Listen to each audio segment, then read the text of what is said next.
കുൽനാടൻ വീണ്ടും വനം വകുപ്പിന്റെ അനാസ്ഥ ഒരു ജീവനെടുത്തു എന്ന് തന്നെ പറയാം. ഈ സ്ഥലത്ത് 2022 മുതൽ ആന ഇറങ്ങുന്നത് പതിവായിരുന്നു, കൃഷിവിളകൾ നശിപ്പിക്കുന്നത് പതിവായിരുന്നു. വനം വകുപ്പിനോട് പരാതിപ്പെടുമ്പോൾ ഈ വനം വകുപ്പ് പറയുന്നത് വാച്ചർമാർ വന്നവർ ഓടിക്കുമെന്നാണ്. അടുത്ത കാലത്തായിട്ട് അങ്ങനെ ഓടിക്കുന്ന പതിവുമില്ല. ഒരു മാസത്തിനിടെ മൂന്നാമത്തെ ജീവനാണ് ഇടുക്കിയിൽ കോതമംഗലം തൊടുപുഴ ഭാഗത്ത് മാത്രം നഷ്ടപ്പെടുന്നത്. ശ്രീ മാത്യു കുൽനാടൻ, ഏറ്റവും നിർഭാഗ്യകരമായ ഒരു വാർത്ത കൂടിയാണ് നമ്മൾ തേടിയെത്തിയിരിക്കുന്നത്. ഇത് ഇപ്പോ നിങ്ങൾ സൂചിപ്പിച്ച പോലെ ഈ ഏറ്റവും കുറഞ്ഞ കാലയളവിൽ മൂന്നാമത്തെ ജീവനാണ് ഇപ്പോ സത്യം പറഞ്ഞാലിന്റെ കോൺസ്റ്റിറ്റ്യൂൻഷ്യലിൽ കൂടി തൊട്ടപ്പുറയുമായി നഷ്ടപ്പെടുന്ന സ്ഥിതി ഉണ്ടായത്. കഴിഞ്ഞ ഏറെ നാളുകളായി ഈ മേഖലയിൽ ഈ വന്യമൃഗശല്യം, പ്രത്യേകിച്ച് കാട്ടാനയുടെ ശല്യം അതിരൂക്ഷമാണ് എന്നും നിരവധി ജീവനുകൾ നഷ്ടപ്പെടുന്നുവെന്നും വനം വകുപ്പിനെയും അതിന്റെ മറ്റു ഉത്തരവാദിത്തപ്പെട്ടവരെയും ഒക്കെ നമ്മൾ ബോധിപ്പിക്കുകയും അതിന്റെ പേരിൽ നിരവധി സമരങ്ങളും ഒക്കെ നടത്തുകയും ചെയ്തെങ്കിലും വളരെ കുറ്റകരമായ ഒരു അനാസ്ഥ ആണ് സർക്കാരിന്റെയും വനം വകുപ്പിന്റെയും ഭാഗത്തുനിന്നുണ്ടായിക്കൊണ്ടിരിക്കുന്നത്. ഇതിലേറ്റവും നിർഭാഗ്യകരമായ കാര്യം, യഥാർത്ഥത്തില് നിങ്ങളൊന്നും ആ വാർത്ത റിപ്പോർട്ട് നിങ്ങളൊന്നും അറിഞ്ഞിട്ടുണ്ടാവുമെന്ന് എനിക്ക് തോന്നുന്നില്ല.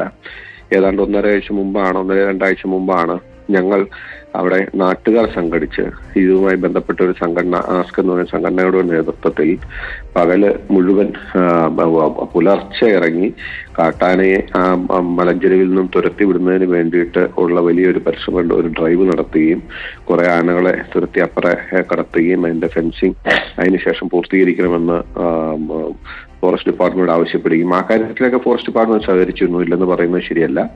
അപ്പൊ നാട്ടുകാർ വലിയൊരു എഫേർട്ട് എടുത്ത് ലക്ഷക്കണക്കിന് രൂപ അതിന് ചെലവായിട്ടുണ്ട്.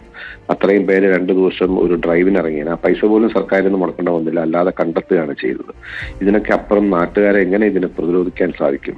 ഈ വന മേഖലയിൽ താമസിക്കുന്ന ആളുകളുടെ ജീവിതം എത്ര ഒരു ഭയാശങ്കയിലാണ്, അല്ലെങ്കിൽ എത്ര വണറബിൾ ആണ് എന്ന് നമ്മൾ മനസ്സിലാക്കണം. സർക്കാർ ഇനിയും ഇതുപോലെ കുറ്റകരമായ അനാസ്ഥ തുടരുന്നത് ഒരു രീതിയിലും അംഗീകരിക്കാൻ കഴിയില്ല.